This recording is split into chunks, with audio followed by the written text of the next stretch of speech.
Rightio, the old vice isn't ready to give up yet. So I've straightened this jaw here. Now, while this is nice and straight, once you wind the jaw into it touches here, we've got a little gap. It's not a little one. It's a bit thinner than the ruler, but I've used some feeler gauges and we've got about 0.8 of a gap on this end. So it's not over yet. Now, where it's been hit with a hammer here makes it look like the gap is much worse than it is. It's further down in the jaw where there's no real damage is about 0.8. So I'm going to pull this apart again, put the movable jaw back up on the milling machine, and this time I'm going to have to take a bit of a tapered cut from 0 to 0.8 deep. Well, not on that, but in this back jaw here. And then hopefully it'll present, this jaw will present back to the solid jaw at a slight angle, and then they'll both be, it's got to be closer than that. So it might need to be more than 0.8, but it's just a bit of a guesstimate. If I tighten the jaw up harder, that obviously becomes a bit lower, less. But if I loosen it right off, it becomes 0.9. So I'm going to go with 0.8.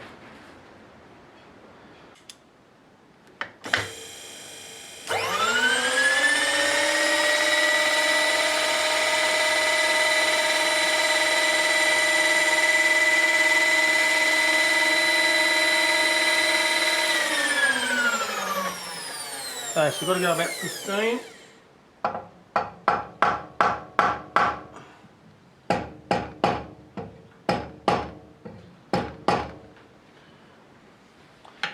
Well, I've gone a smidge too far.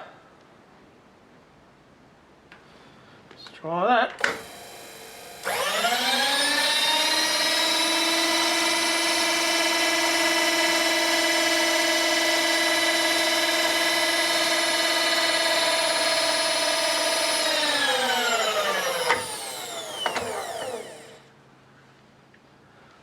Pretty close. Quick, do it. Right, I'm going to put the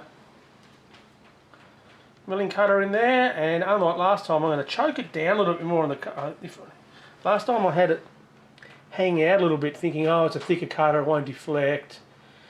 But looking at the video, I really should have choked up on it more. So that's what I'm going to attempt to do this time.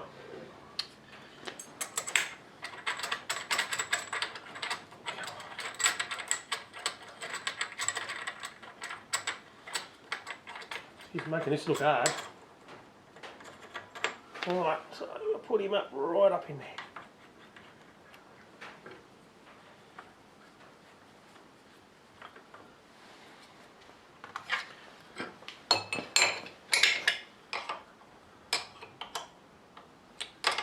Good on you. Undo it.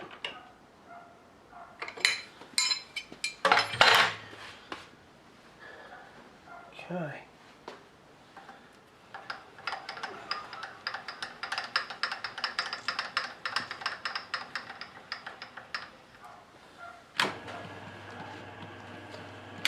Other way, down, not up.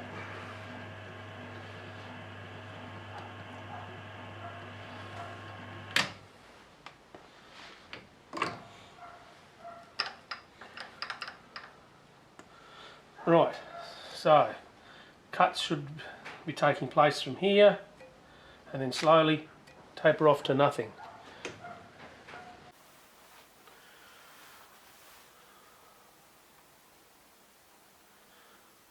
Okay, so I'm just going to touch off, work out where I am in relation. This is at the end where it's going to be cutting the deepest, I suppose we could say.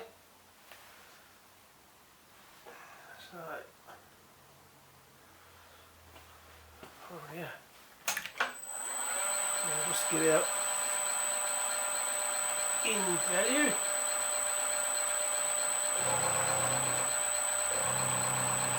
So there.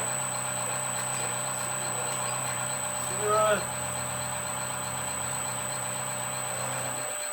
Back off there.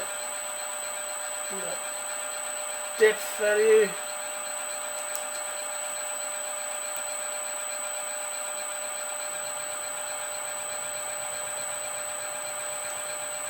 Okay. So now as we go down the table,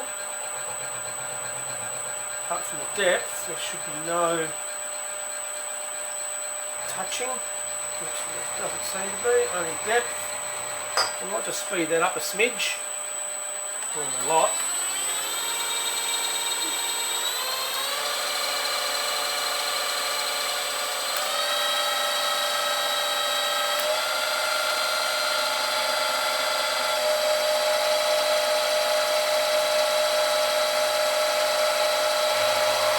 Okay, we'll fire up the spray mister.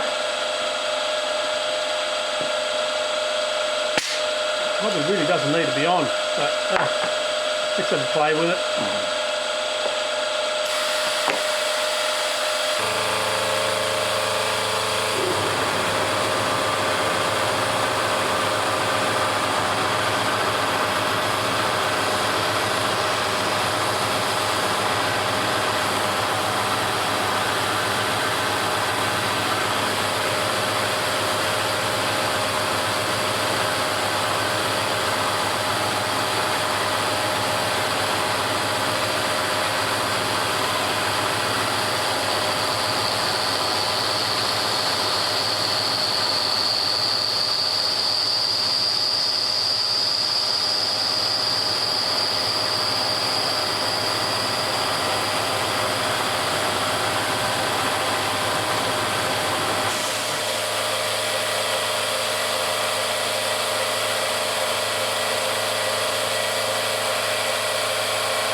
I could either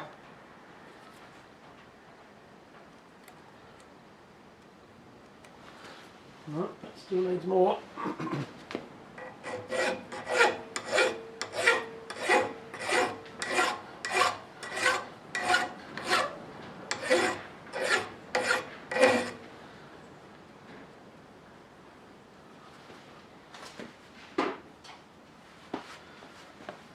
What was I saying? I could put the indicator back in and see if we indeed now have a roughly straight surface there, which should be effectively what we've done, because we cocked the vice down on an angle and then tried to mill it straight, which is effectively what should have happened.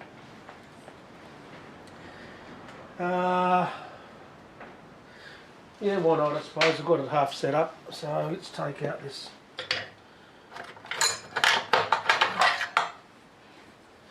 I've got a bad habit of dropping the end mill slightly because I need two hands. So let's put a little bit of a soft landing here for if it does drop out in first. this mill doesn't have a shaft lock on it anywhere, so had to make a tool up. Oh, wow, that was actually undone. That was loose. So that vibrated loose. Interesting. I wonder if that was spinning in there.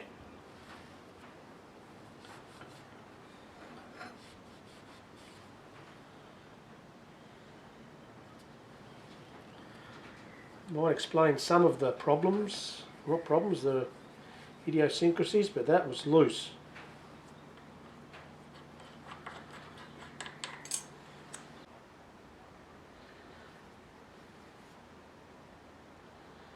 There's a 0 point. Let's shoot down the other end and see, did we get a 0.8 or thereabouts reduction?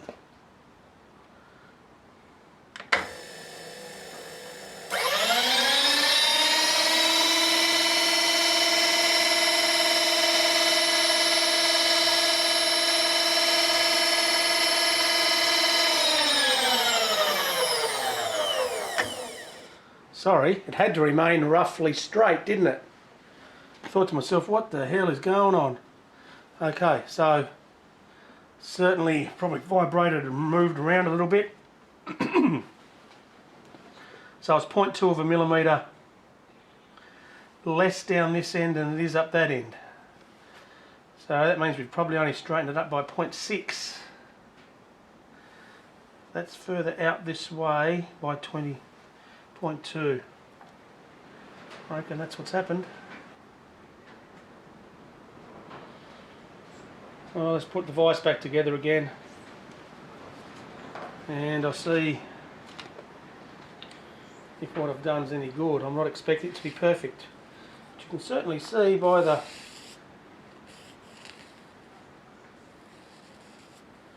cut. This landing down in here is certainly deeper than up here. Well, put it back together again and see what I've got.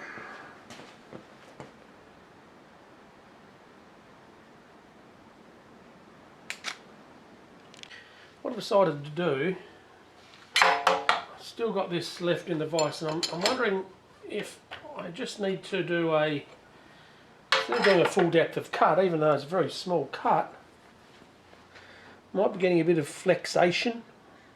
So the further in that I go, because it's a tapered cut, the more it's going to taper, well, not taper, but flex. So I'm going to I'll either do it in 2 passes or 3, just the different depths.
Okay, so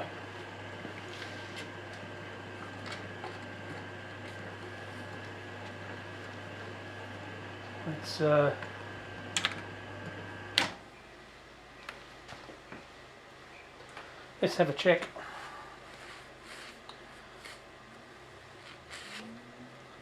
I think I've spent enough time on this already, but just check it. See if that's made any difference. Rightio, there's a 0 point there.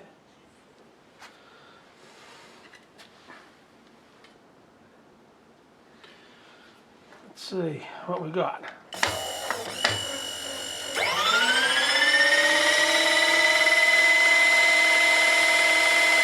Zero jumping around, 0, 0, 0, 0, more or less zeros. Okay, so that made the difference. Right at the end we aren't cutting, that's all that's happened there.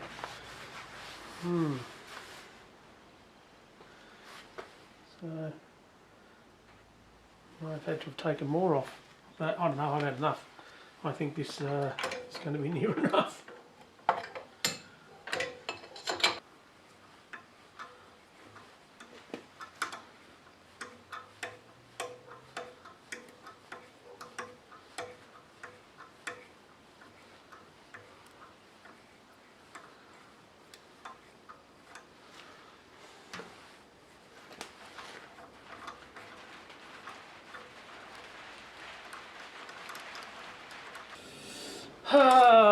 Let's just do it this way.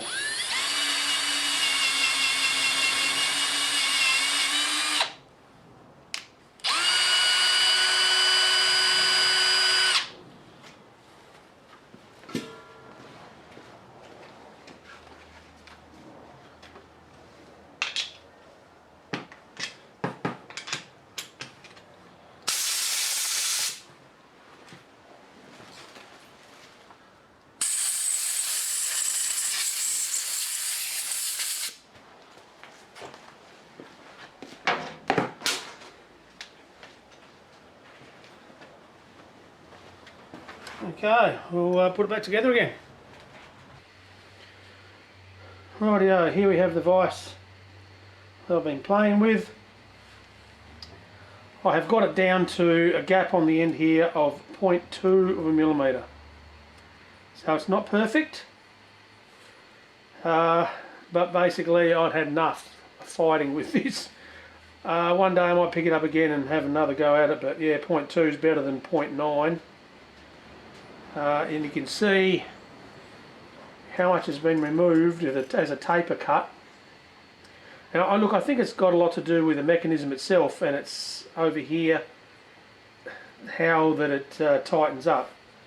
If we have a look at the thickness of this plate at the back here,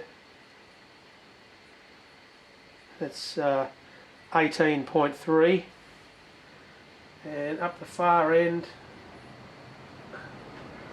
15.14. So there's about 3 millimetres of plate's been removed this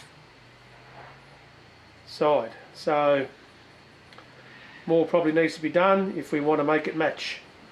If you have a look at this jaw here, it's pretty square as far as, what's that, 18 millimetres.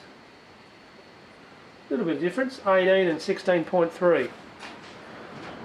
So anyway, I'm sick of trying to pull this. It's got to be 50 kilos, 110 pounds. It is a heavy, heavy vise. 8-inch jaw. It must open up to about 300 millimetres or 12 inches of jaw capacity. So it's a mother of a vise. Now it's more serviceable than it was before, like it was woeful before. Over and out. Banana Sprout.